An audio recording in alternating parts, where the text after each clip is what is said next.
We're going to have to seal up those borders, and we're going to have to let people come into our country. We want people to come back in, but we have to let them come back in, but they have to come in legally. We are going to start by all putting America first.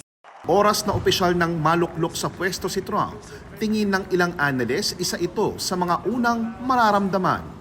Sa datos na sinilip ng GMA Integrated News Research mula sa pinakahuling bilang ng US Census Bureau, nasa mahigit 4.6 milyon ang mga Pilipino sa Amerika noong nakaraang taon. Pero base sa datos ng Department of Homeland Security, panglima ang mga Pilipino sa may pinakamalaking unauthorized immigrant population. Aabot yan sa 350,000 noong 2022. Pag nanalo si Donald Trump, magkakaroon ng bagong wave of restrictions, and new policies that will constrain immigration to the United States, even for those who are already there.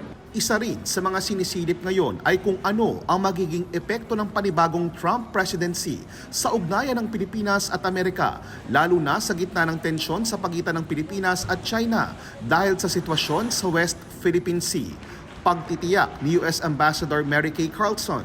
In my 39 years in the State Department, I have witnessed transitions from Republican to Democrat to Republican and back and forth, and I am extremely confident that U.S.-Philippine relations will remain steadfast friends and ironclad allies, as well as partners in prosperity, no matter who wins the election in the United States. Ito rin ang tingin ng iba pang eksperto. It was actually during the Trump administration when the United States actually went to sort of tie the Mutual Defense Treaty with the South China Sea in a much more sort of, forceful fashion. Sort of commitment to China and the South China Sea, you'll see a lot of continuity. Sa kanila nanggaling yung term na ironclad. Nung nagda-doubt tayo, di ba, kasi may mga batikos na nanggagaling sa dating Pangulong Duterte na hindi maaasahan ng Amerika, nanggaling sa gobyernong Trump na ironclad ang pagkasamahan natin. Ang slogan ni Trump na Make America Great Again, maaaring may implikasyon din daw sa mga magiging polisiyang pang-ekonomiya ng Amerika. Ang isa pong binabantayan natin sa eleksyon sa Amerika ay ang kanilang pong mga trade policy declaration.